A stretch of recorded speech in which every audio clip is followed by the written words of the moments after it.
जी। लेकिन उनके संबंधों में खटास कैसे आई? क्या हाँ। कारण रहा कि इतना जी। ज़्यादा खटास आ गई उनके संबंधों में?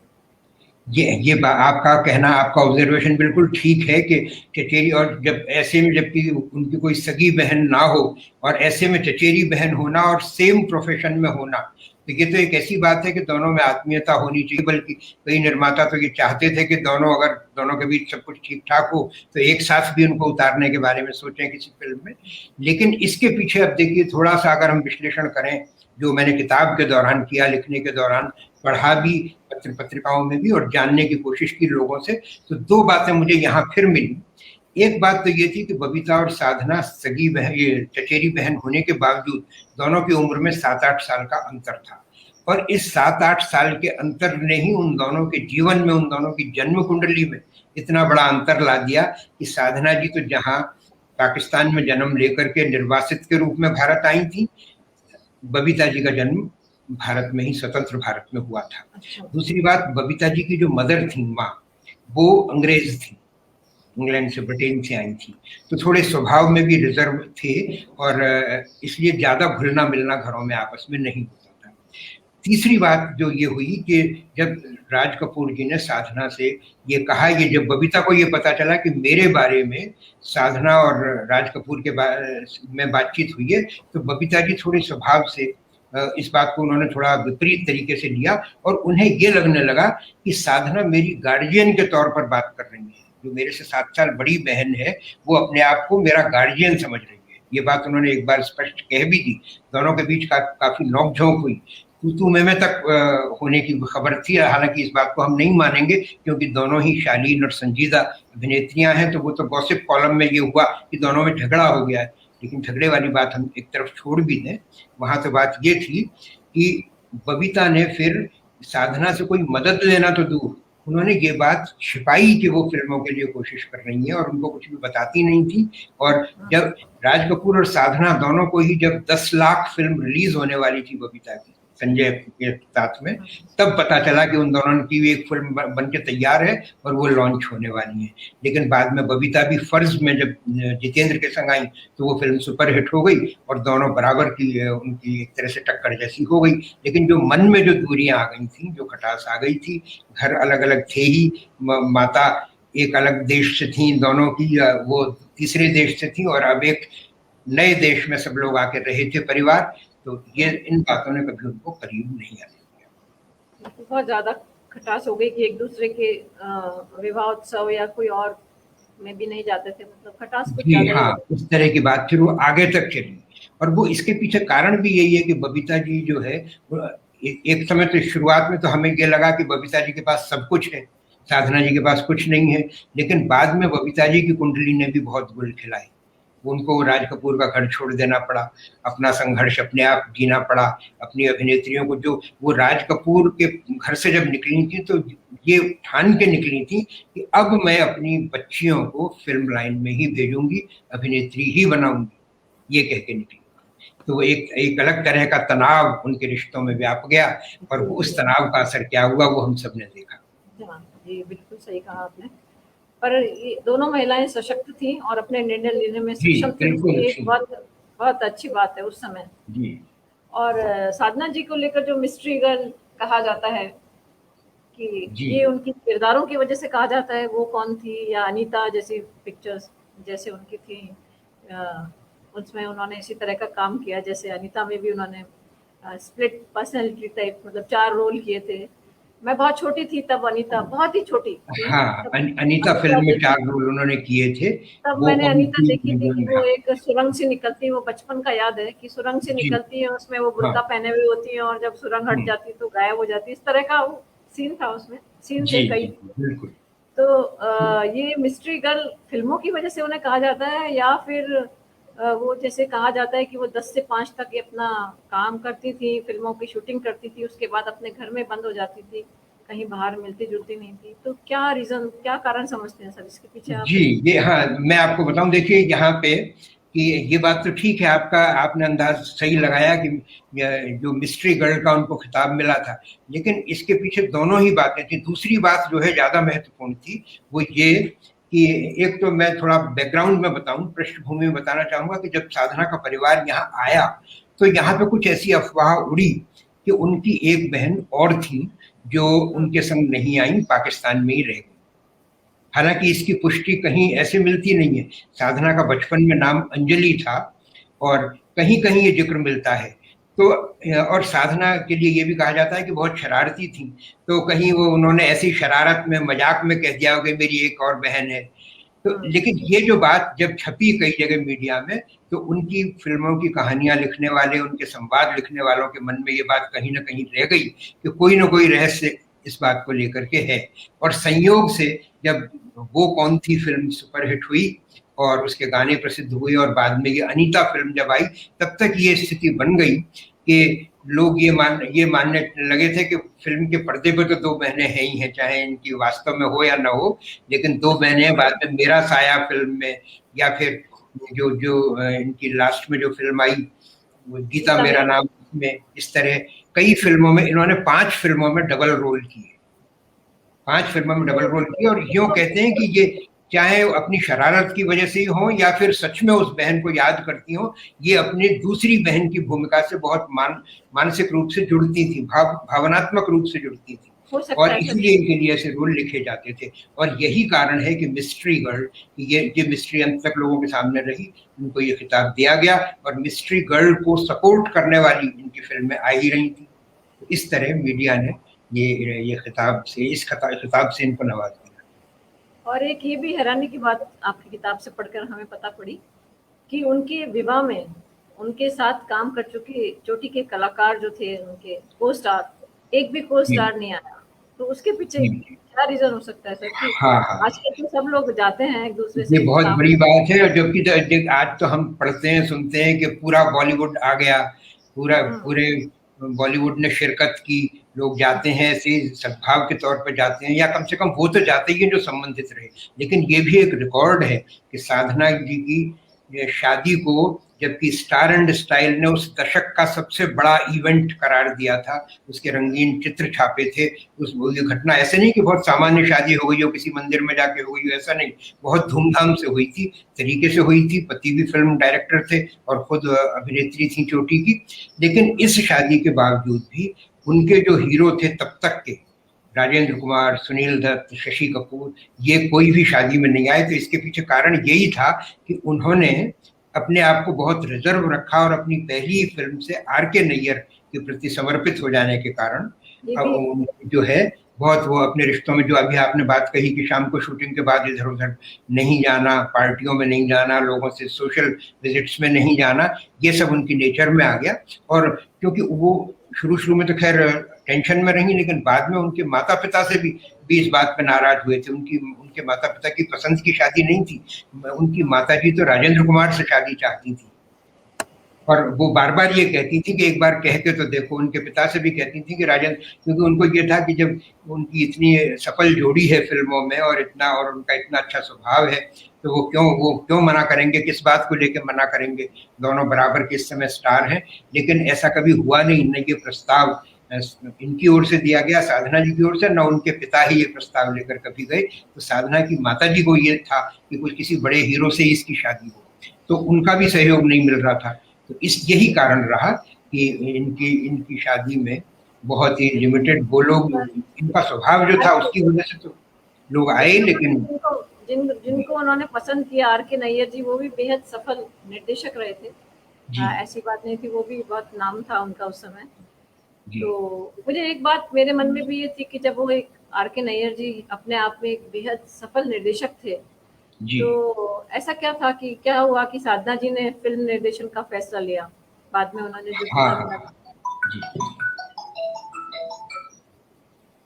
हाँ, ये बात आपकी बिल्कुल ठीक है कि साधना जी खुद निर्देशन में आई, और शायद जब तक तो ये प्रचलन भी नहीं था, अभिनेत्रियां गिनी चुनी क्या शायद किसी ने भी नहीं किया था निर्देशन। इसका कारण ये मिलता है हमें कि साधना जी को बहुत छोटी उम्र में, 25-26 साल की उम्र में एक बीमारी ने घेर लिया। उनको थायराइड का अटैक हो गया, जिसकी वजह से 1966 में मेरा साया फिल्म करने के बाद उन्हें विदेश जाना पड़ा इलाज के लिए। वो अमेरिका चली गई, बॉस्टन। और जब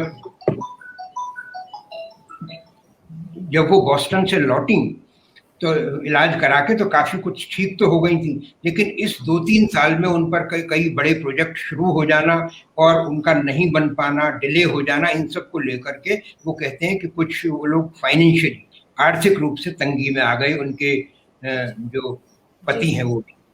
तो उन्होंने ये करके साधना जी ने, और अपने चेहरे से वो खुद खौफ खाने लगी थी, बीमारी के बाद उनकी आंखों पे असर आ गया, चेहरे पे असर आ गया, तो वो ये कहती थी कि अब मैं एक्टिंग नहीं करके तुम्हारा सहयोग तुम्हारे ही काम में करूंगी। तो ये तो बात हुई, लेकिन संग संग उन दिनों ये भी खबरें छपी कि कुछ फाइनेंशियल कारणों से ही, क्योंकि उनके ऊपर कर्जे थे काफी, इसलिए वो डायरेक्टर में साधना जी का नाम देना चाहते थे, अपना नहीं देना चाहते थे। लोग ये क्लेम करेंगे कि आपने पिछली फिल्म का पैसा नहीं चुकाया है और आप नई फिल्म डायरेक्ट करने जा रहे हैं, इस तरह की बातें भी छपी हुई। बेहद दुखद था सर वो, जो उनकी बीमारी का था।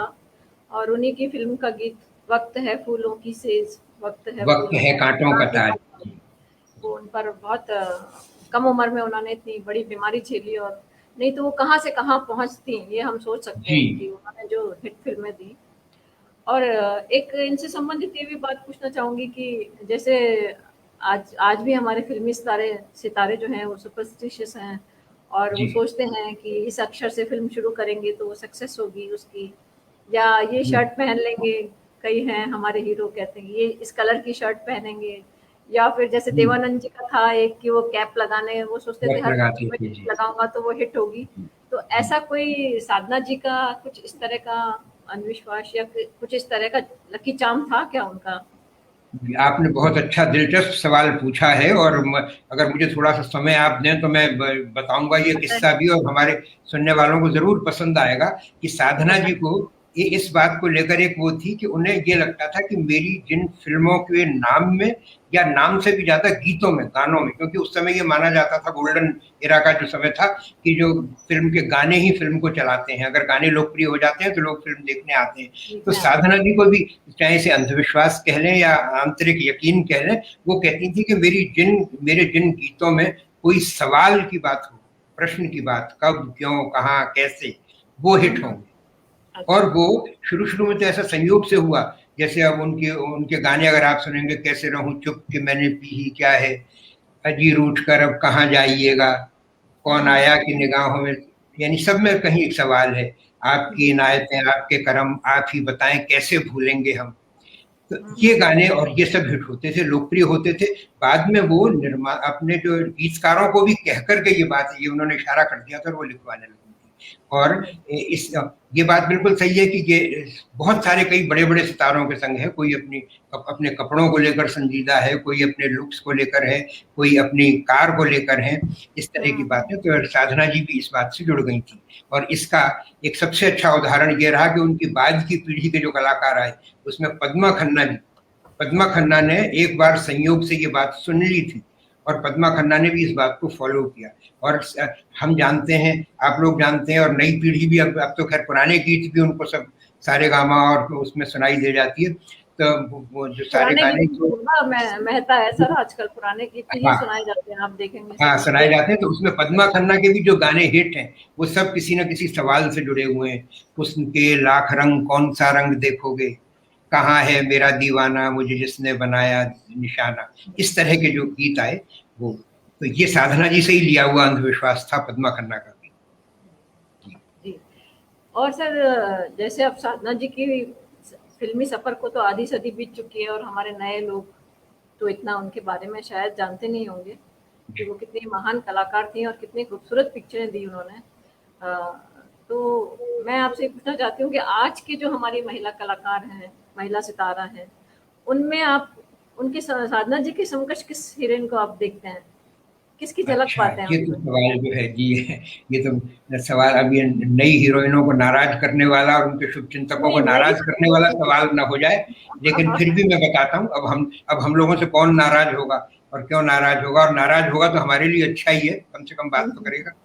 तो जो है, तो मैं बताता हूँ कि मुझे अभी, मैं कई बार देखता हूँ इस तरह, खास करके 21वीं सदी में 2001 से लेकर के और 2021 के जो 20 साल गए हैं, तो मैंने ये देखा है कि जो भी सफल अभिनेत्रियां हैं सारी, जो कि शिखर पर रही हैं, उन सफल अभिनेत्रियों में उनके लुक्स को लेकर के तो करीना कपूर, उनके स्टाइल को लेकर, फैशन सेंस को लेकर मुझे लगता है करीना कपूर जो है वही मानसिक स्तर रखती हैं जो साधना जी रखती थी।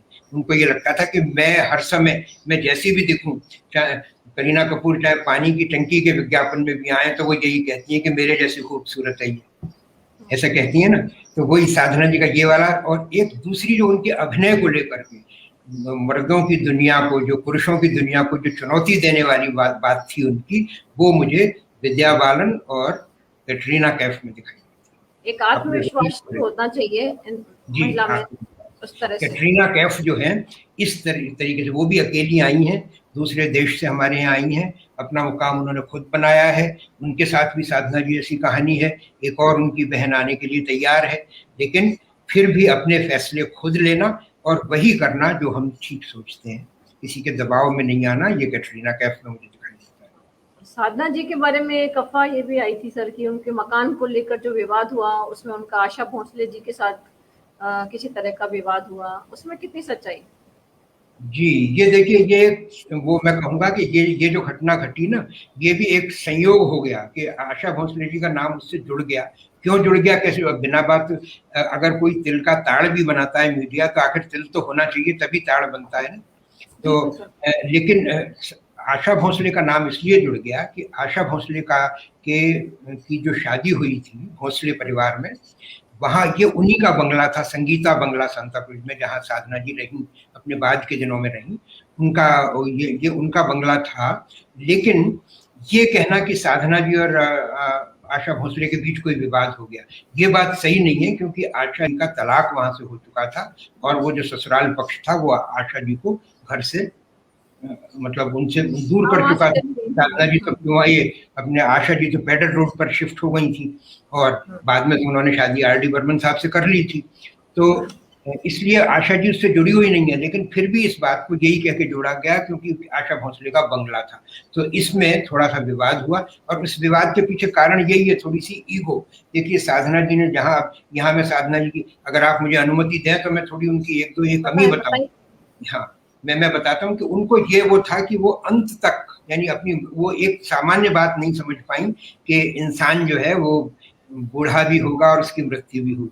उनको ये था कि मेरी छवि अंत तक, जब तक मेरी मौत ना हो तब तक वैसी ही बनी रहे जैसी मैं अपने आरंभ के दिनों में थी। तो वो कभी फोटो नहीं खिंचवाती थी, किसी से मिलती नहीं थी, और कोई मिलने जो बहुत जरूरी लोग आए भी, जैसे उन पार्टियों में तो जाती नहीं थी, जो मिलने आए उनके संग भी उनके चित्र वगैरह नहीं खींचते थे या मीडिया में नहीं आते थे। ये सब होने के बाद भी वो उस मकान में, उस बंगले में, जब संगीता बंगला जिसमें वो रहती थी, तो उसमें एक और परिवार ऊपर रहता था। उन लोगों को उस बंगले का जो गार्डन था उसको लेकर के विवाद था। साधना जी उस पर एकाधिकार चाहती थी अपना। वो कहती थी कि भाई, उनका कहना यह था कि मुझे प्राइवेसी चाहिए, मैं अभिनेत्री हूँ, ये उनके मन में रहता ही था। और उस बंगले को ये लगता था कि अब ये कहीं जाती नहीं है, घर में ही रहती है, तो इतने बड़े गार्डन में से हमको निकलने तक नहीं देती।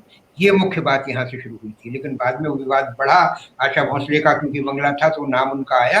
और बाद में उसी परिवार में जो ऊपर परिवार रहता था जिससे इनका विवाद हुआ, उसमें एक व्यक्ति ऐसे थे जो बम्बई के बिल्डर भी बन गए नामी। तो उनके मन में ये आया कि ये बंगला इनसे खाली करा लें और यहाँ पर मल्टी स्टोरी बिल्डिंग बनाए। और लेकिन उसके लिए साधना जी तैयार नहीं। तो काफी बात आगे तक गई, पुलिस केस भी हुआ। हालांकि बाद में